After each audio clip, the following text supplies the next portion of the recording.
قاعدة في علم النفس تقول: ما تمارسه يوميا سوف تتقنه بكفاءة. فالذي يتمارض سيمرض، والذي يتذلل سيذل، والذي يتعود القلق سيقلق حتى من رنة جواله، والذي يرى حياته مظلمة لن يرى النور حتى لو كان ضارب في عينه. فأنت حصير. السلام عليكم ورحمة الله وبركاته. ازيكم حبايبي، عاملين ايه؟ يا رب تكونوا بألف خير ان شاء الله. النهاردة هشارك معاكم يوم من ايامي بإذن الله يعجبكم وتستفادوا منه ولو بحاجة بسيطة. اول حاجة هنعملها مع بعض، هنرتب الأوضة الكبيرة او بمعنى اصح هننضفها تنظيفة عميقة جدا، وده السبب يعني انا منضفاها قريب قبل لما انزل البلد، يعني تقريبا من اسبوعين، ومنضفاها تنظيفة عميقة يعني، وغسلة السجادة على الناشف وكل الحاجات دي. بس اللي عملته هرجع اعيده تاني علشان خاطر زي ما قلت لكم قبل كده ان يعني الموضوع السرقة يعني والحرامية الله يسهل لهم اللي دخلوا الشقة وكده، يعني بقيت متشائمة من اي حاجة داسوا عليها. يعني انا معرفش هم دخلوا في اماكن ايه بالظبط، او طبعا يعني مستحيل هيكونوا يعني عزكم الله يعني خلعوا الشوز بتاعتهم او الاحذية على الباب بره، يعني اكيد دخلوا بيها يعني مفيش حرامي يعني هيكون مؤدب كده وهيسيب الشوز بتاعه بره، هيدخل بيه على طول. فبقيت متشائمة بقى من اي حاجة مسكوها واي حاجة لمسوها واي حاجة مشيوا عليها وكده، فعايزة بقى امسك الأوضة انضفها تنظيفة عميقة علشان تكون يعني كويسة كده، و يعني نفسيا مرتاحة كده من يومتها. تمام، فدي اول حاجة هعملها معاكم النهاردة. بس الاول كده فتحت الشباك بتاع الأوضة علشان تتهوى، وطلعت الفرش بتاع الأوضة يتشمس. كان الجو حلو كده في الأول. النهاردة 1 أمشير، يعني اليوم اللي أنا بسجل معاكم الفيديو ده 1 أمشير، فالجو كان حلو الأول كده الصبح وشمس ودفى وزي العسل، وبعد كده قلب زي ما هتشوفوا معايا. فالمهم طلعت الفرش كده ياخد شوية شمسة، وبعدين عملت الكوباية اللي هي عارفين الخلطة اللي كنت عملتها معاكم اللي هي الأعشاب المغلية دي بتاعت التخسيس وكده. سخنت منها كوباية ووقفت في البلكونة كده في الشمس شوية أشربها على الريق كده. تمام، انا بقول لكم خلصتها وبعمل لكم يعني حطوا لي لايك على اللي انا خلصتها، لان طعمها صعب بصراحة، وكنت بشربها كده وانا يعني على اخر بصراحة طعمها يعني مش حلو، بس ممكن لما اتعود عليها يعني استطعمها يعني. تمام، هنا بقى دخلت على المطبخ علشان برضو كان عندي شوية حاجات كده مهمة كبيرة كده عايزة اخلص منها. كان عندي كيلو زبدة اللي هي بتتسيح يعني سمنة بلدي، كانت والدتي مديها لي وانا جايه من البلد، يعني زي ما قلت لكم كنت في البلد وكده وجايبه معايا حاجات، فكانت والدتي شاريالي الزبده دي وادتها لي يعني. فقلت هسيحها ان انا حطيتها في الحله على النار وهدي عليها النار خالص. هوريكم دلوقتي مهديه عليها ازاي. هو شايفين مهديه يعني شمعة كده لحد لما تسيح براحتها. واللي في الطبق ده برضو دهن، كانت برضو والدتي ربنا يديها الصحه يا رب يبارك في عمرها كانت مديهولي هو كمان. فقلت هسيحه واحتفظ بيه برضو علشان خاطر يعني يساعد معايا شوية في السمنة والزيت والحاجات دي، لان زي ما عارفين طبعا الحاجات دي اسعارها بقى مبالغ فيها سواء السمنة او الزيت. فقلت ده هيساعد معايا شوية في الطبيخ، يعني مثلا لو هسبك طماطم، لو هعمل مثلا محشي، لو هعمل صينية بطاطس في الفرن، الحاجات اللي هي الطبيخ اللي بيحتاج حاجات دسمة يعني. تمام، فهو حاجة صحية مش مضرة يعني ولا حاجة، بس يعني نستخدمه بعقل، يعني ما نكترش منه عشان خاطر يعني الكوليسترول في الدم ويعني لو كترنا منه لا قدر الله لا قدر الله ممكن يعمل مشاكل كبيرة جدا جدا جدا يعني صحية. ممكن يعمل لا قدر الله انسداد في الشرايين، ممكن يعمل جلطات، ممكن يعمل حاجات يعني احنا بغنى عنها. تمام، فنستخدمه بعقل كده وبحكمة، حاجة بسيطة خالص وعلى فترات متباعدة كمان. طبعا احنا مش كل يوم بنعمل اكلات دسمة، يعني مش كل يوم بنعمل محشي ولا كل يوم بنسبك طماطم، مش كل يوم بنعمل حاجات دسمة، فنستخدمه بس في الحاجات اللي بتحتاج حاجة دسمة يعني. تمام، بتحتاج يعني زيت كتير وسمنة كتير وكده. المهم الدهن ده اسمه بيت الكلاوي، طبعا ده غير الدهن اللي بيكون على الممبار وغير الدهن اللي بيكون على الكرشة وغير الحاجات دي كلها. ده حاجة نظيفة كده بيكون في مكان معين في الذبيحة يعني، اسمه بيت الكلاوي، الجزارين عارفينه بكده. طبعا ناس كتير عارفاه وناس كتير بتسيحه وناس كتير بتستخدمه ومن ايام اجدادنا كمان. تمام، يعني هو مش اختراع ولا حاجة، في ناس كتير عارفينه يعني. فهو سعره رخيص، يعني بيتهيألي 25 جنيه الكيلو، او ممكن زاد دلوقتي مع اللحمة، مش عارفة، انا مش شارية بصراحة زي ما قلت لكم، والدتي اللي مديهولي، فمش عارفة سعره كام دلوقتي. فالمهم انا قطعته هنا قطع صغيرة، ممكن تغسليه وممكن ما تغسلهوش، بس انت بقى شوفي يعني شكله عامل ازاي. يعني لو شايفة انه يعني مستاهل الغسيل، اغسليه كده شطفة سريعة بمية من غير اي حاجة، مية بس، يعني مية بيضة كده. لو نضيف وابيض وحلو خلاص ما تغسلهوش ولا حاجة، استخدميه كده على طول. بس انا لقيته يعني فيه شوية شوائب بسيطة كده، فقلت اغسله وانضفه كويس. هنا بقى قبل ما انسى ضفت له هنا مج ميه. هنا بقول لكم ان انا بستخدم معلقه للسمنه البلدي بس بقلبها بيها، ومعلقه للدهن، ما بستخدمش معلقه واحده للاتنين، علشان مش عايزه السمنه البلدي تاخد من طعم الدهن. تمام. فضفت له هنا كوبايه ميه علشان تساعد ان هو يفك معايا بسرعه ويسيح معايا بسرعه وينزل الدهون اللي جواه. وقطعته قطع صغيره خالص، لان لو حطيته يعني زي ما هو كده يعني هيقعد ممكن يوم كامل لما يسيح، فقطعته قطع صغيره. وأهد عليه النار بقى، وهتعامل معاه زي السمنة بالظبط، هسيبه لحد لما يعني يسيح وتلاقي السمنة طلعت على الوش كده. تمام. هنا بقى هغطي عليهم وندخل على الأوضة تاني علشان نكمل شغلنا.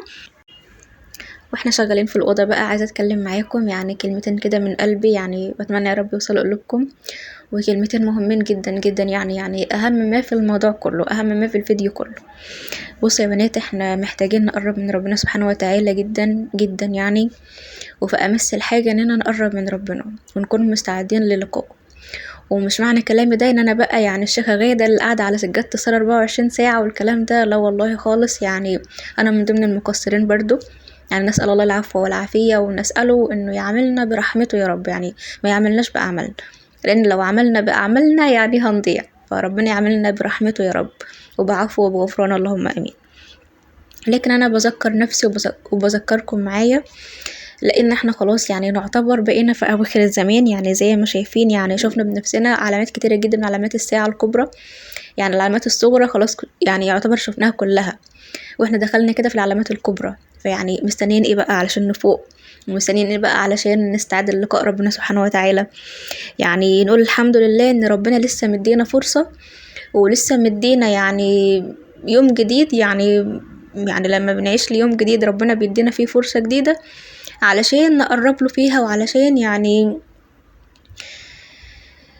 نستعد للقاء ربنا. يعني نحط نفسنا كده مكان اخواتنا في سوريا واخواتنا في تركيا، يعني لا قدر الله لو كنا مكانهم يعني وقت الزلزال وكده، كنا هنعمل ايه؟ ولا كنا هنقابل ربنا سبحانه وتعالى نقول له ايه واحنا مقصرين في حقه؟ معلش بقى هنوقف كلامنا شوية، وهقول لكم بس الحاجة اللي انا بعملها دلوقتي علشان خاطر الفيديو ما يجريش مننا.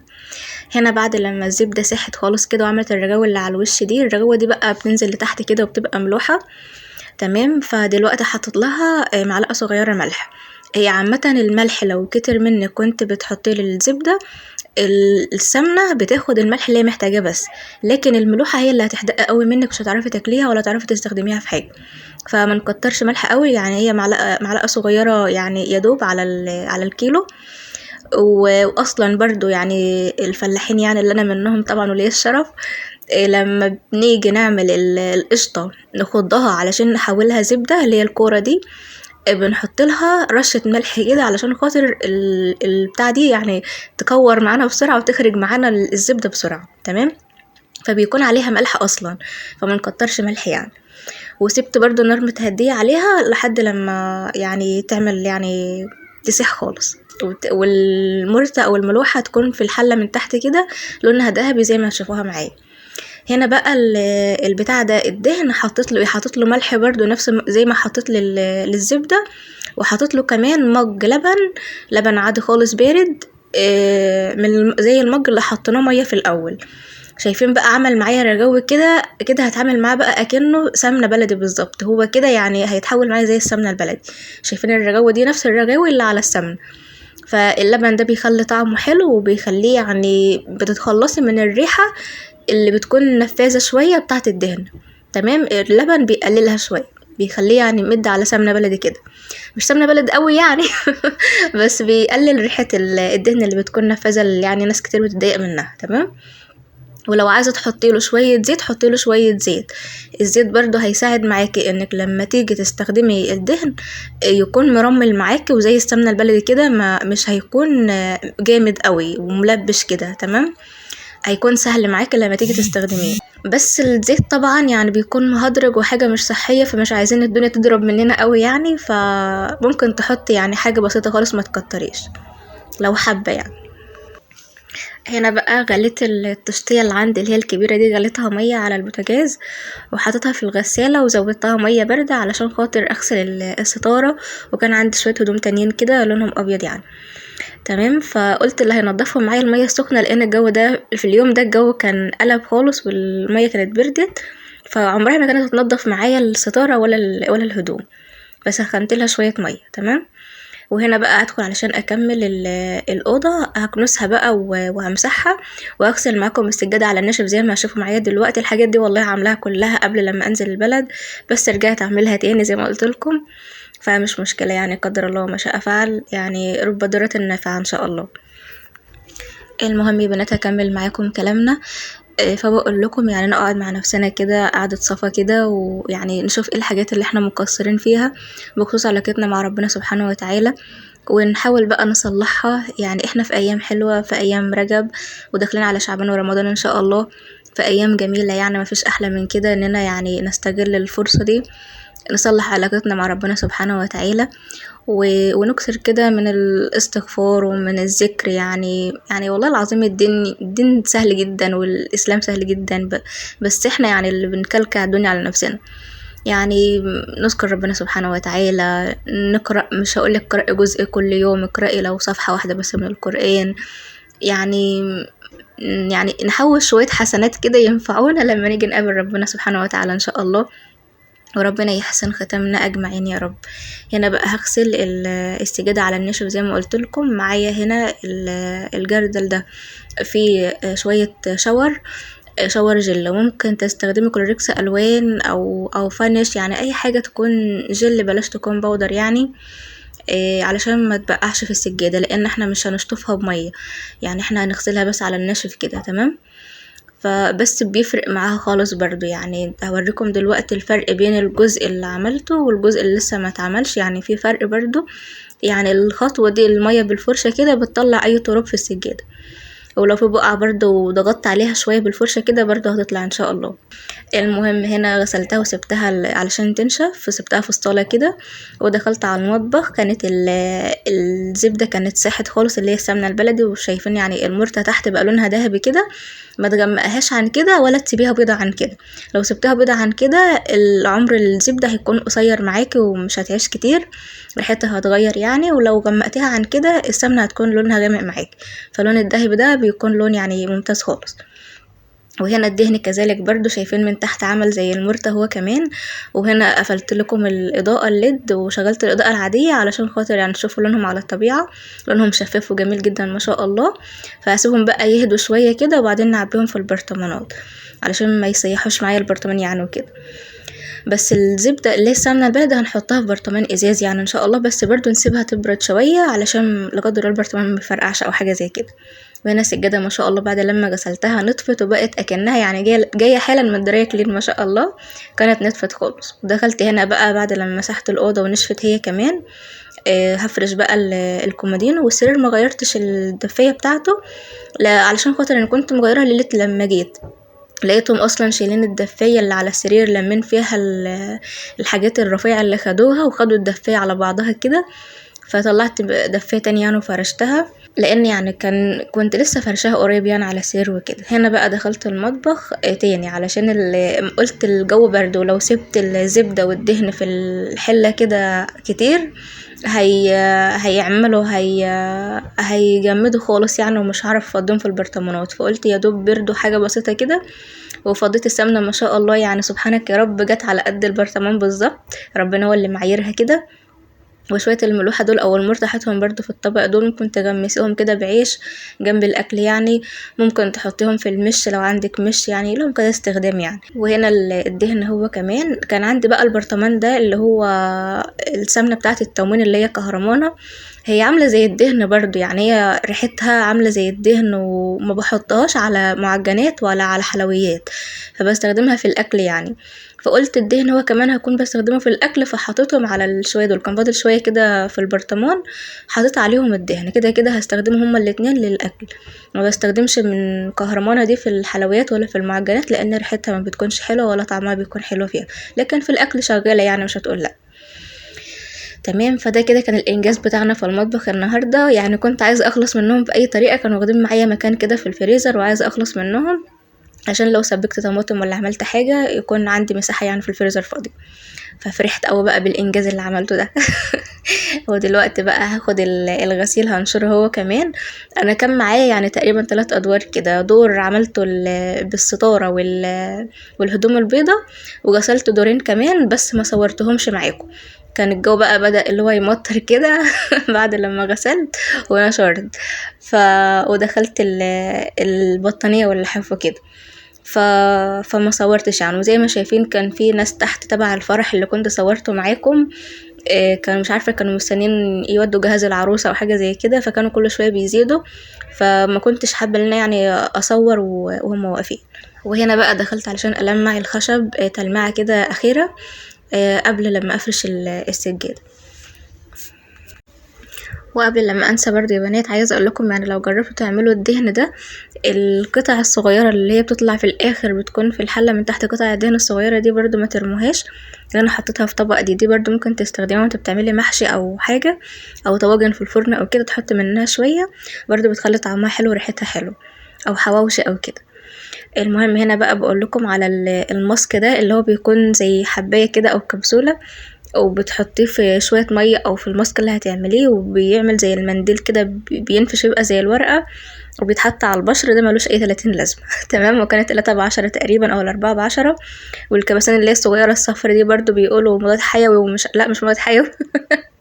ده بيقولوا بتاع فيتامين سي وفيتامين ه تقريبا علشان البشرة يعني وكده، برضو ما لهمش لازمة يعني، ما لاحظتش منهم اي نتيجة خالص. ففي حاجات كده بتبقى تطلع ترند كده وتنتشر، بس ما بيكونش لها اي لازمة. فحبيت اقول لكم برضو عشان لو شفتوهم ما تنبهروش بهم وتشتروهم زي ما انا عملت كده. هم كانوا ال3 ب10، كنت شاريهم اصلا من فترة طويلة يعني، دخلوا في حوالي 3 شهور او اكتر، ولسه عندي يعني، استخدمتهم مرة واحدة بس ما لاحظتش منهم نتيجة يعني.